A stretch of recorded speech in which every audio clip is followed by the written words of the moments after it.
Hello. Hopefully everybody is full, semi-full, probably sleepy. Don't go to sleep.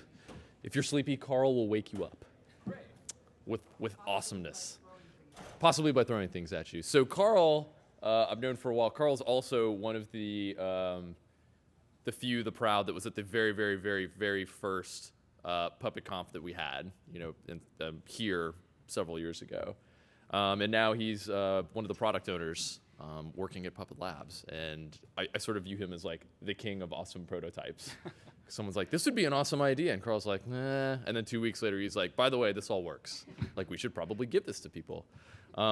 He may be talking about something like that in a couple of seconds. So anyway, Carl Comm. Thanks. Hello. So that was an awesome introduction. Thank you. All right, so today we're going to be talking about managing cloud images, custom report processors, as the title suggests. To kind of give you some background into this. I started with Puppet Labs in professional services. So I was flying around teaching classes and helping companies implement Puppet. Really had a lot of fun with that. And I became really intrigued with Cloud Provisioner, especially one of the new tools that we came out with to help you spin up instances in the cloud. But I quickly realized that there was a problem with it. And so I created this tool, came up with this technique, and created a tool around it. And so that's what I'm going to talk to you about today. But first, we're going to have to cover a couple of basics. I'm assuming that since you're all here for PuppetConf that you know what Puppet is and you know how it works. So I'm going to breeze right through this. There's just a couple of points that I want to make sure that we're on the same page about. So Puppet, as most of you are aware, manages everything above the OS layer. So it manages everything from what kind of configuration applications and all the configuration management that you want on top of that operating system.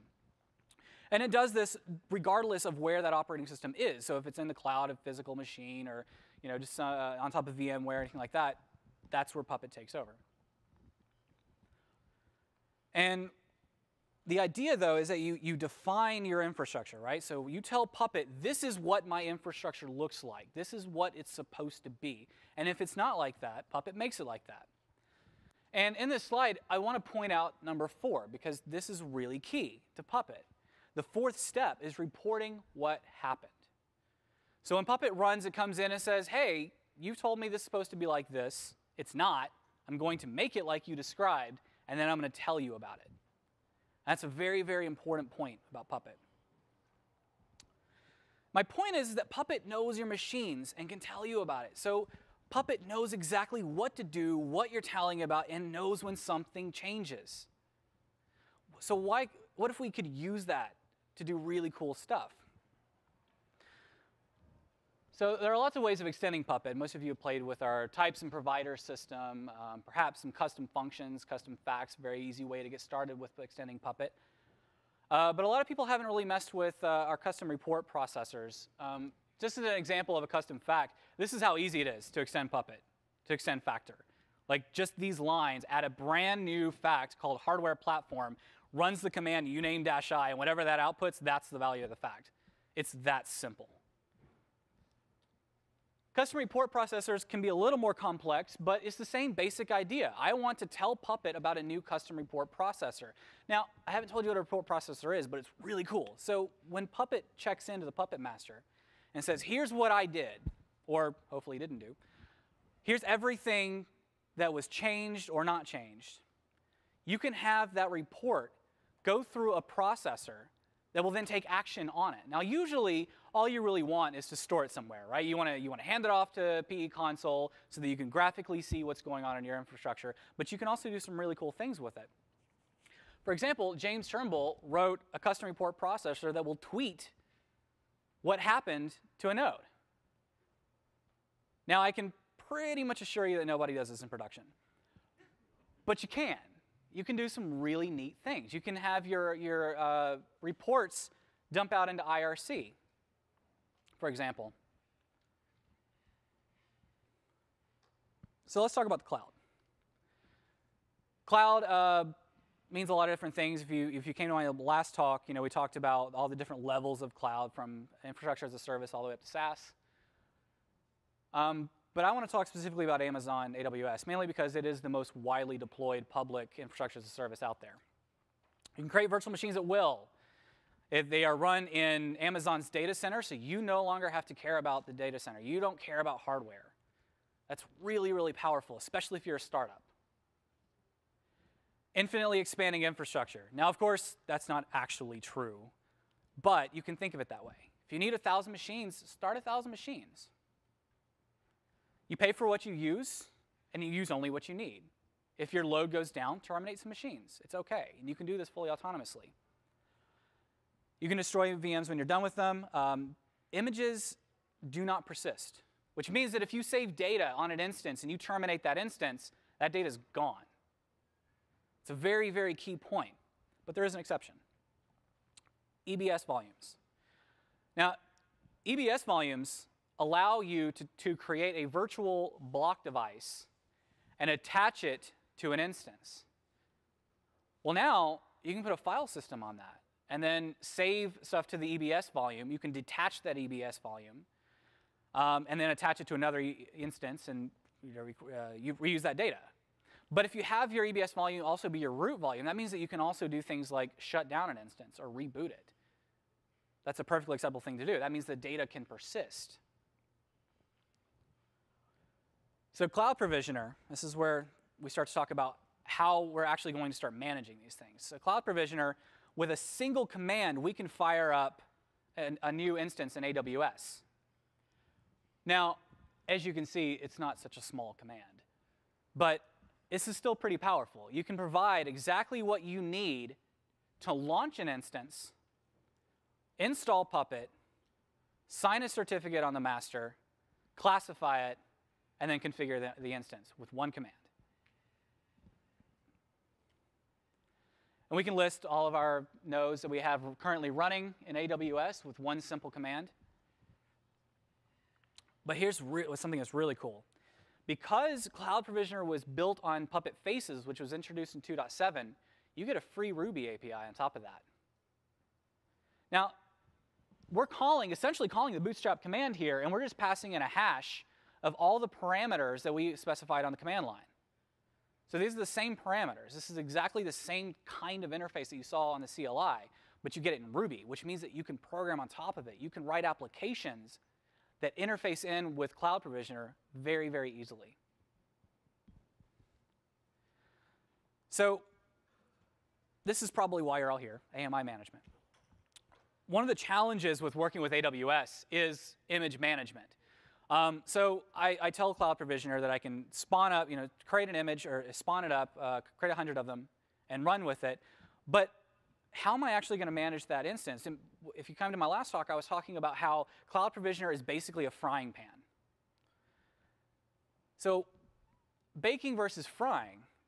Baking is where you put every single thing that instance is going to need into the image. Every application, every configuration, every user, just absolutely everything. And when that comes up, it's ready to go. Once it's booted, it is ready to launch, ready to serve the application.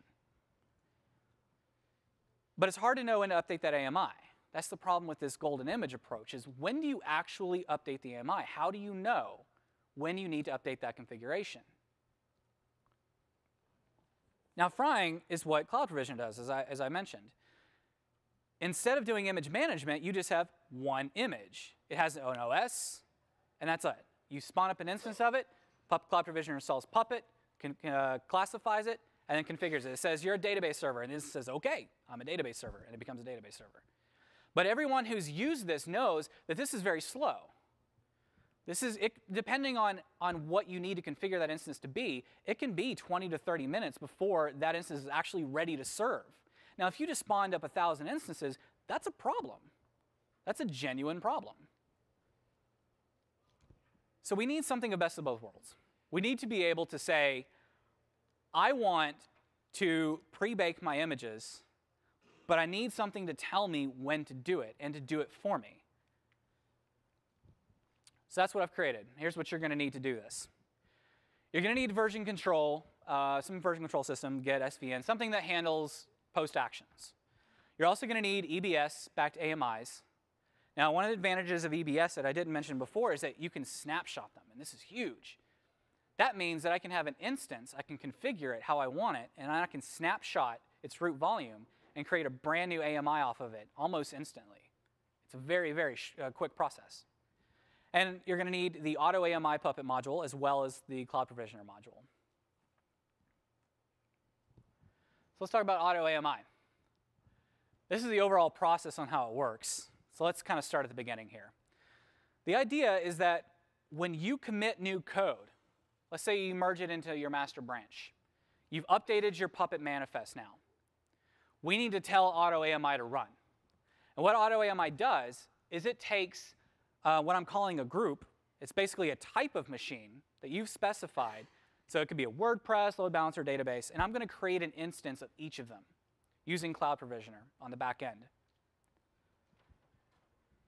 From there, when Puppet runs on each of the instances that I created, it's going to send its report to the Puppet master. And the Puppet master has a custom report processor that then talks to AMI and says, hey, is this an instance you care about? And AutoAMI is going to say, yep, I created that. You need to pay attention to this report. And then the report processor is going to see if something changed. That's the important part. It's going to say, did something change? Did our original commit into VCS cause a change to the database image?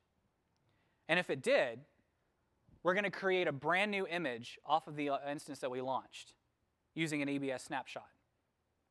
And then we're going to register that image with AutoAMI and store it in the database. Now you no longer care about images.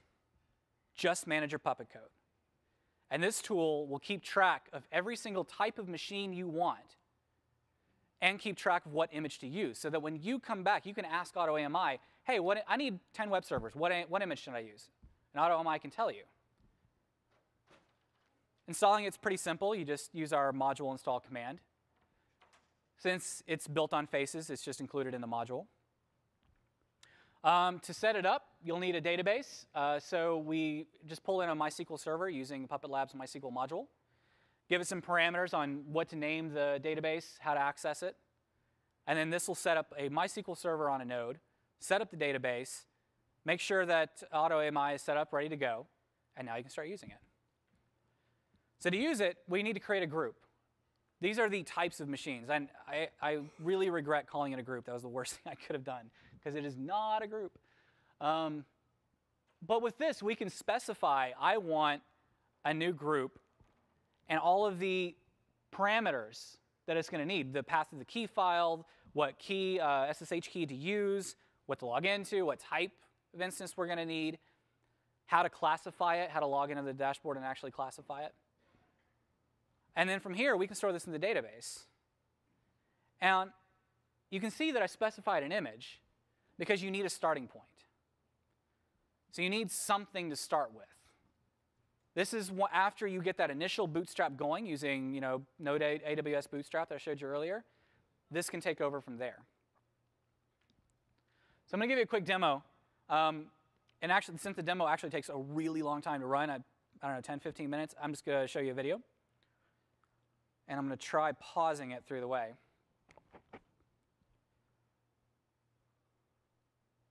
So when we run here, we can see that there's a couple of actions that we have right out of the box. We can add a group. We can list what groups we have. The list command was also poorly named, but it allows you to list out the instances that were created by AutoAMI itself. So you can tell if perhaps you had an instance that never checked in. You can say this thing has been running for 3 days and AutoAMI never did anything with it. Something went wrong, and you can look at it.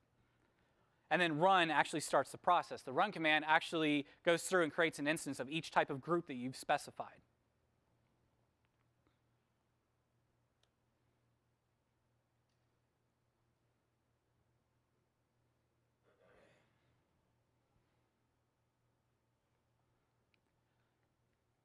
So here's all the parameters. Oh, no, that's just the groups command.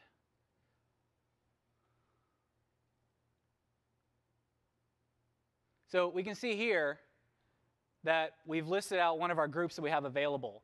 We've called it PuppetConf here. We've specified we can see every single thing that we are going to use to create an instance of it and how we're going to manage it, including the very latest image available for it.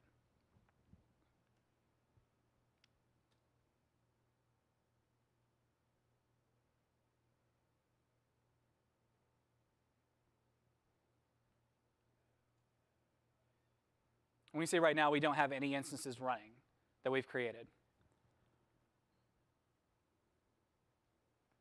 Now, this is kind of fun. If the AutoAMI module right now actually adds some subcommands to the cloud provisioner. One of the things that it does is it adds the launch command. What that allows you to do is say launch and then the name of the AutoAMI group you want to create, and they'll just use the data from AutoAMI to create to actually spin up that instance.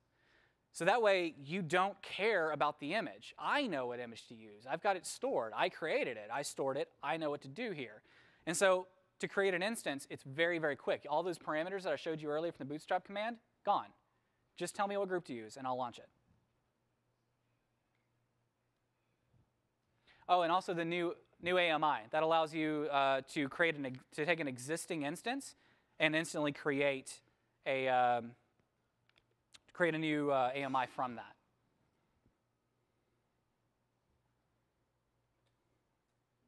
And you can see it's actually pretty simple to use. You just pass it the name of the DNS. Actually, there's a lot of parameters there, but very simple to use.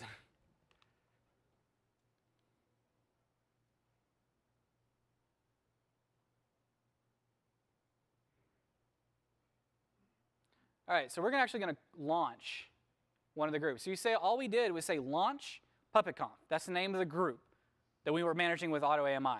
And we can see that Cloud Provisioner is then going behind the scenes and creating a new instance for us.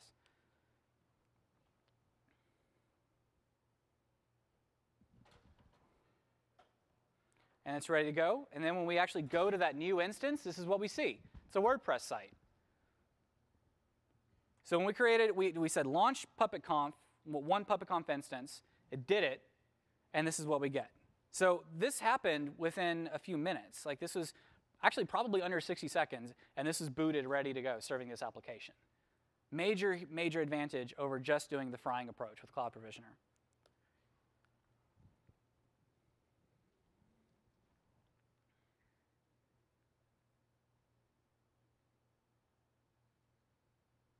I'm starting to regret doing the recorded thing. So we can see here, we've got a pull request in for our Puppet modules. And so this makes a change. We can see the commit here and the change that it's going to make. Let's say we're happy with it. So we say, OK, we're going to merge it. Now, behind the scenes, what's actually going on is I've got a post hook that hits a REST API that then tells AutoAMI to run. But for the sake of this, I'm going to run it manually so that you can actually see what it's doing.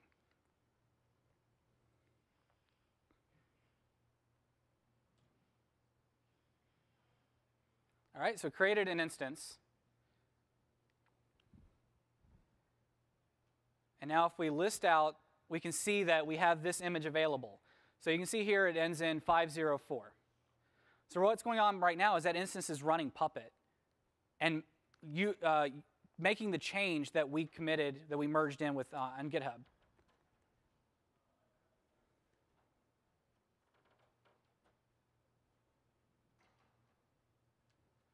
And a little while later, if we run this again, we see we have a new image available.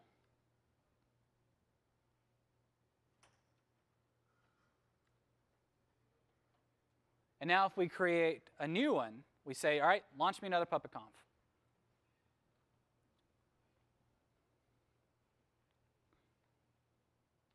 What we saw before was this. But if we go to the instance we just created, we see this. So that means that all we did was merge in a change to our Puppet code, which changed the default WordPress site. AutoAMI behind the scenes launched a new instance, ran Puppet, detected a change, built a new AMI from that instance, terminated the instance, stored the image in the database so that we can launch it with one single command. And now we no longer care about the image at all.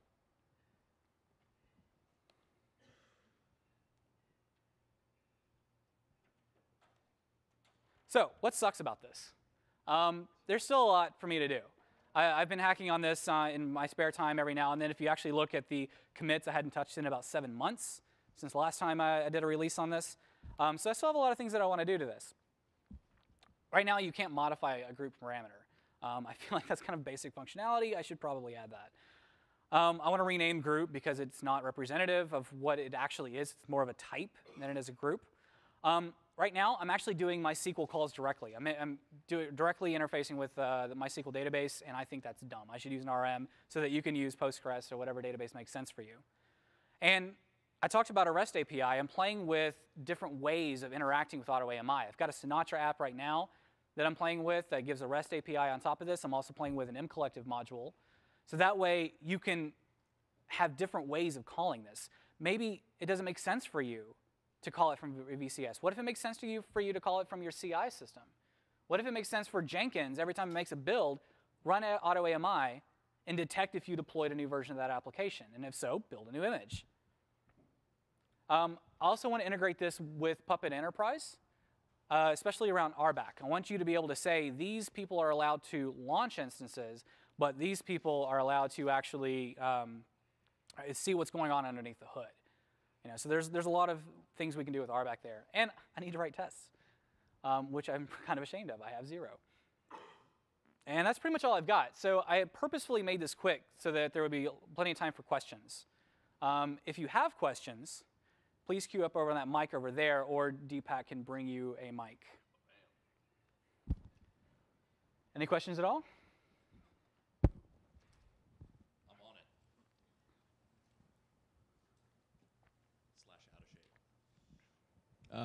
This might be, I don't know, this might be like questions out of scope. Any idea or any thoughts around integrating this with CloudFormation? Not directly, no. So I'm going to leave some of my dogma opinions kind of out of it, but I think no, do share. So I think CloudFormation is not the best solution for the problem. Puppet should be able to describe everything that's on your box, right? So it knows exactly how everything should be. We should be better about building tools around that enable you to describe whatever it is, because your application should be able to move quickly from your internal data center to the cloud and back. And I feel like CloudFormation is actually kind of inhibiting that workflow a little bit. I don't know what the answer is, but I'm pretty sure integration with CloudFormation isn't it. And I don't have a great answer for that, though. Okay, thanks. Anybody else? Right behind you. Not that on it. So would this work with OpenStack? I want it to, badly. I was actually kind of hoping somebody would ask me about another cloud. There's lots of thought around this. If we have a world where Puppet knows everything that's in your OS, and we can abstract away image management through systems kind of like this, why shouldn't we be able to do that across all of your clouds? Like, why just Amazon? And yes, it will eventually support OpenStack. I don't know entirely what that's going to look like, but I definitely want to bring it to much more clouds than just AWS.